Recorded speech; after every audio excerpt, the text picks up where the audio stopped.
Os transformadores eles podem ser comparados entre si e avaliados a qualidade, né, em relação à sua eficiência, assim como outras máquinas que a gente tem, motores, geradores também são um parâmetro importante aí, né, bem relevante é a sua eficiência. A eficiência de um dispositivo, de forma geral, ela é definida pela relação, nós utilizamos aí comumente um eta, essa letra grega aqui, parecida com N, e ela, para nos referirmos à eficiência, o símbolo de eficiência, e a eficiência ela é dada pela potência de saída, uma relação percentual. Qual que é a potência de saída da máquina? É dividida pela potência de entrada, ou seja, é uma razão da potência de saída pela potência de entrada, multiplicada por 100%. Então, nós temos um valor relativo, né, de eficiência, ou seja, que vai representar, né, a eficiência, quantos por cento da potência fornecida na entrada do equipamento está efetivamente chegando lá na saída.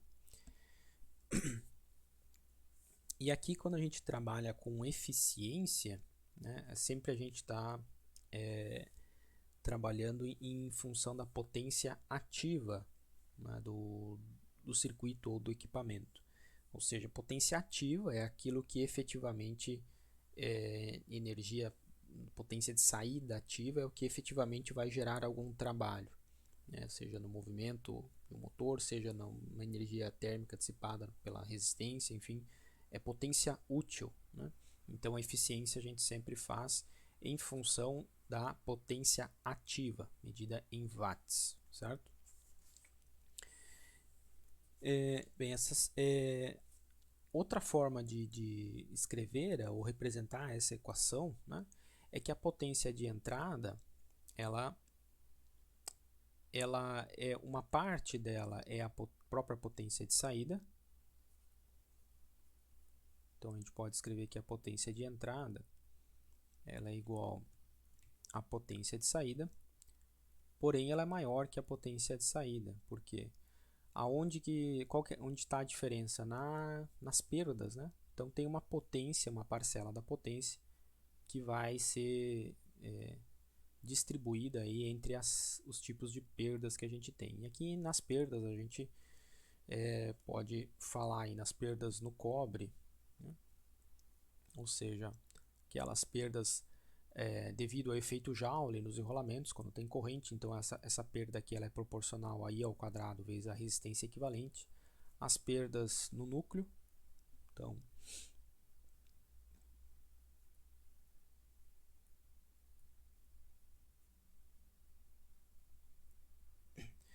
que são as perdas aí relativas ou referentes a comportamento da curva de esterese, do núcleo do transformador e as correntes parasitas também, né, que nós já abordamos, já havíamos falado. Então, nós podemos escrever também a eficiência do equipamento como sendo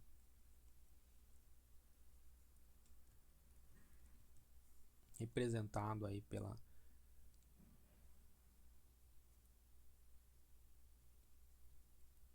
potência de saída mais a potência que vai ser consumida pelas perdas, isso é igual à potência de entrada, e a razão então da potência de saída sobre a potência de saída mais as perdas, né?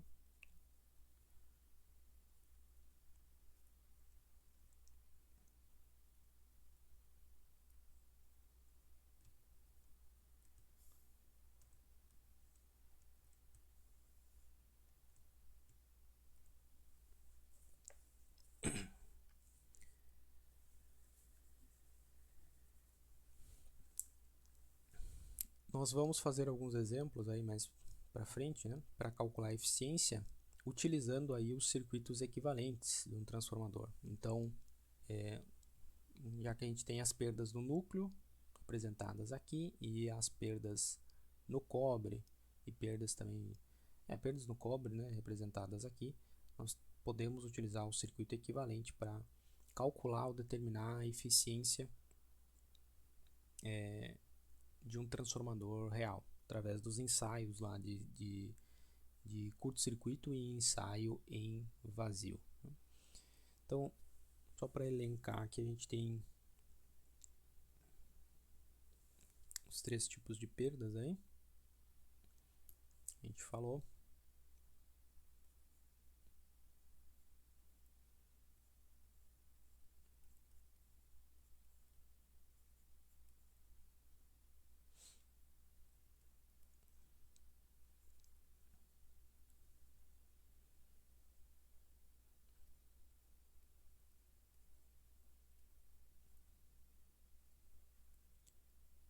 Perdas no cobre, então que elas serão proporcionais à corrente ao quadrado vezes a resistência, e essa perda então no cobre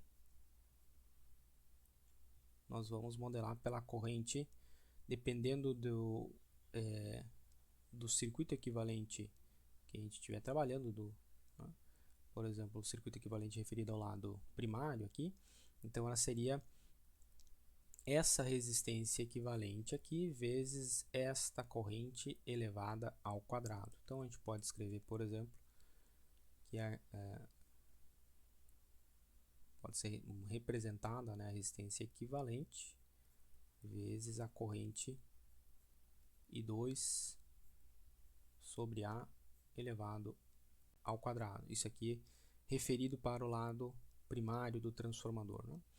Ou seja, pegar aquele valor de corrente que vai efetivamente no circuito equivalente, né, atravessar essa resistência do transformador.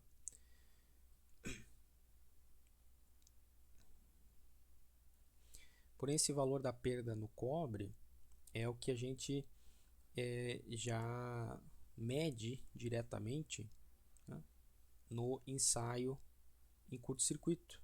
Porque o ensaio em curto-circuito nós estamos trabalhando com corrente nominal em um dos lados, no lado de alta do transformador. É aquela corrente nominal, então ela é bem maior, muito mais elevada do que a corrente de magnetização, a corrente de excitação do transformador. E aí nós desprezamos a corrente de excitação e assumimos que toda a potência medida no ensaio em curto-circuito ela está representando justamente as perdas no cobre, tanto no primário quanto no secundário, né? Então, a gente obtém esse valor de perdas no ensaio em curto-circuito.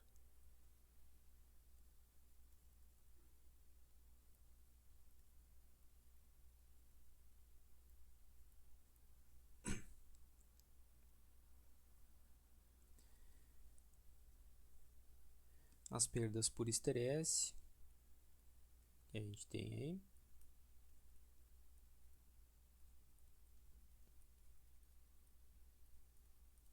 Que compõem as perdas no núcleo, né? Devido à característica da curva de magnetização do material.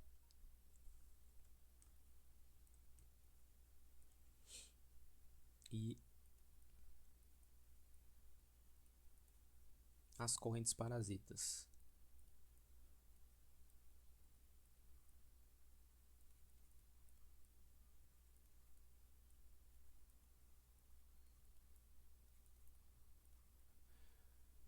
Essas duas perdas, né, então a gente modela elas pela resistência RC do circuito equivalente, que representa a potência dissipada nesse resistor, nesse circuito equivalente, é a potência perdida pelo efeito de esterese pelas correntes parasitas, né? Então, esse valor das perdas por RC, ou perdas no núcleo, né, que a gente chama aqui,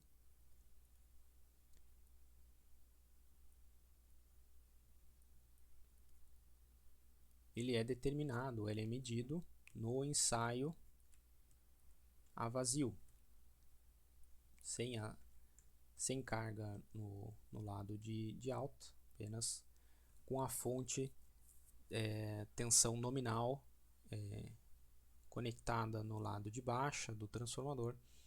Então a gente mede potência ativa medida no watímetro, vai ser basicamente, desprezando a perda por efeito Joule no lado de baixa, que vai ser pequena porque a corrente de excitação vai ser bem menor que a corrente nominal, né? Então no ensaio a vazio nós estamos considerando que a potência medida já é a potência medida no watímetro, é a potência devido às perdas no núcleo, né?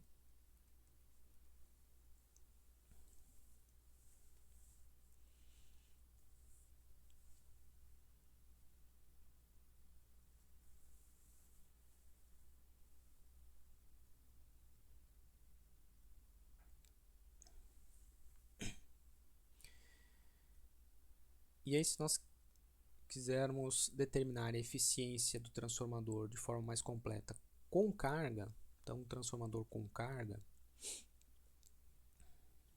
ele vai ter um comportamento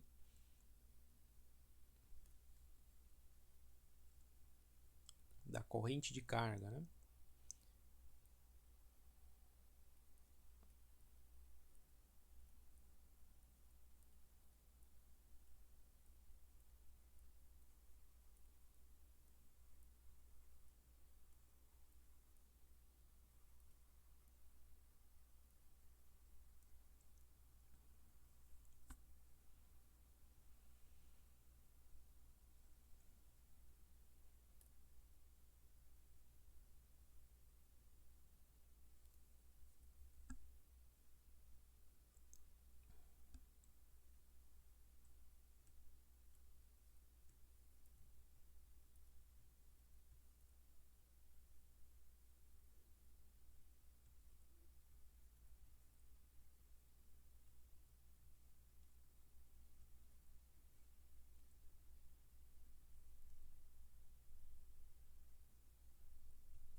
Aqui o modelinho do nosso transformador, referido para o primário, por exemplo.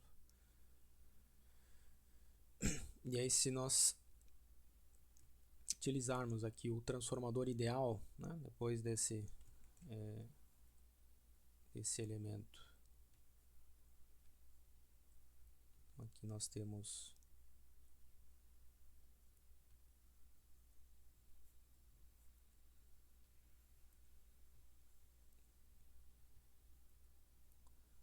todas as características do transformador real representados nesse circuito, e aí o transformador ideal aqui apenas para representar a relação de transformação, né? Sendo que a gente teria aqui, por exemplo,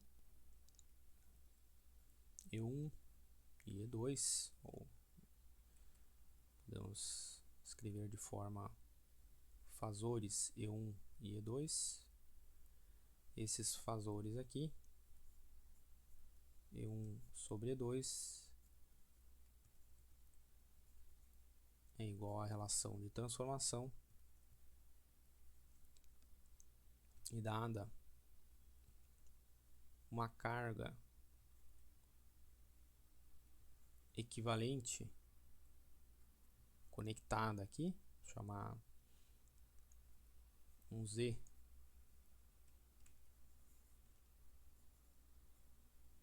de carga. Então nós vamos ter uma corrente e 2 de carga, uma tensão,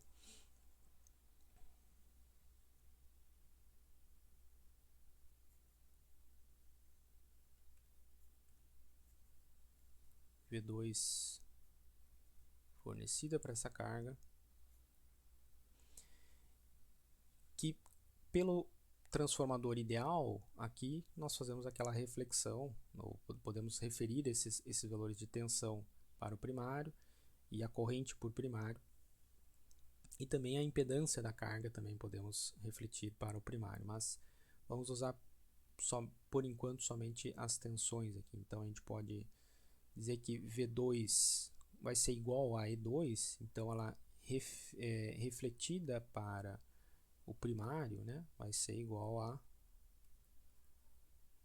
A vezes V2, e a corrente do transformador ideal, isso aqui, a corrente aqui do lado primário do transformador, antes do transformador ideal, a gente tem que é o inverso da razão entre as correntes. Então essa corrente aqui refletida para o primário é dado por I2 dividido por A.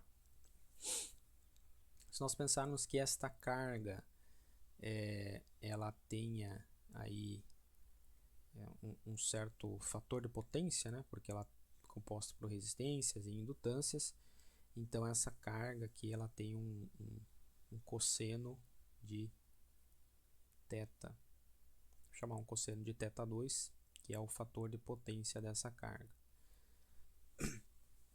E esse fator de potência ele vai afetar diretamente as fases dessas correntes e tensões aqui de carga, que também vão ser refletidas. A fase mantida aqui, só vai mudar o valor nominal, né, da corrente e da tensão refletidas para o primário do transformador. Então a gente poderíamos representar aqui que essa corrente essa aqui é a potência de saída. Qual que é a potência de saída, né? Nesse caso aqui, a potência de saída é a potência que está sendo entregue para a carga. A potência de saída é igual à potência, de fato, a potência ativa entregue para a carga. Potência ativa em uma impedância, como a corrente 2 e V2, ela é dada por potência ativa da carga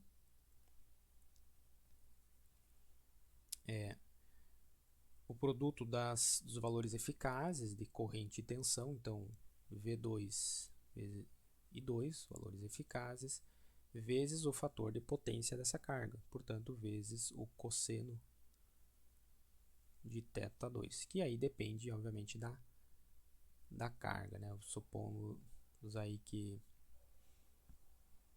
nós tenhamos uma carga, apresentar aqui o fasor V2, né?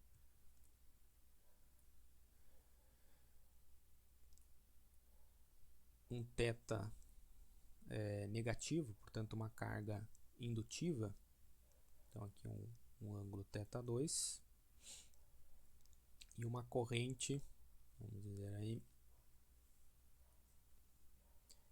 então atrasada, né, com ângulo negativo em relação à tensão. Vamos usar aqui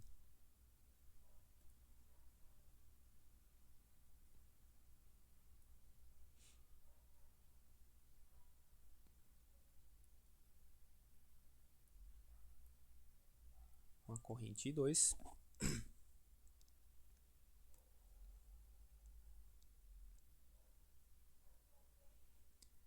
Os valores, os fasores, né? Representado fasorialmente aqui da tensão e corrente na carga.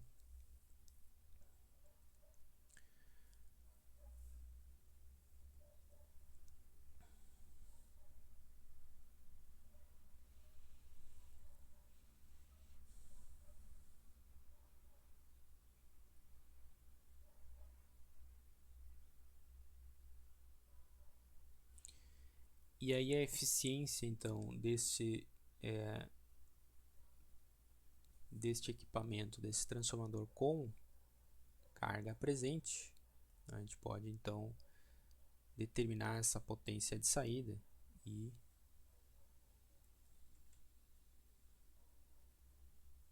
representar a eficiência pela potência de saída, nesse caso, é a potência entregue para a carga, ou seja, é esta potência V2I2 vezes cosseno de θ2, que é o fator de potência da carga.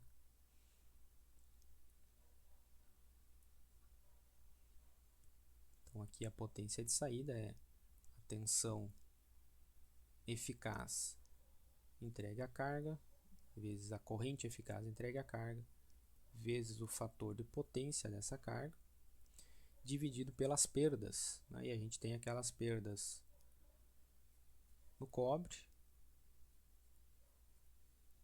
que pode ser determinado no ensaio, é determinado, né? No ensaio em curto-circuito, as perdas no núcleo,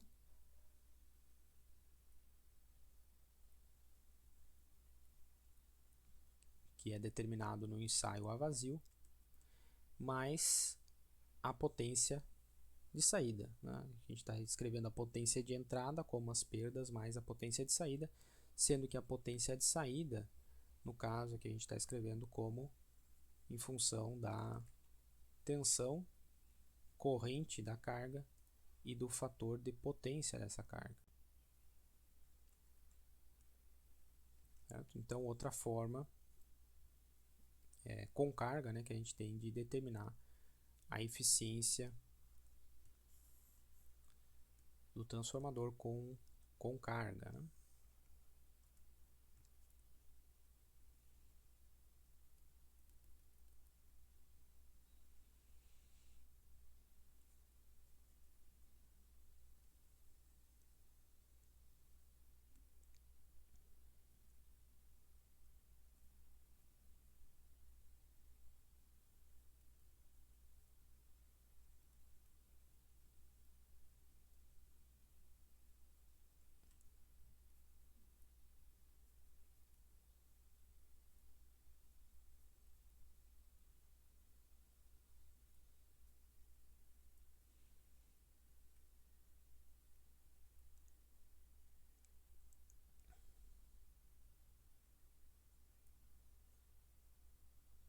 Ok?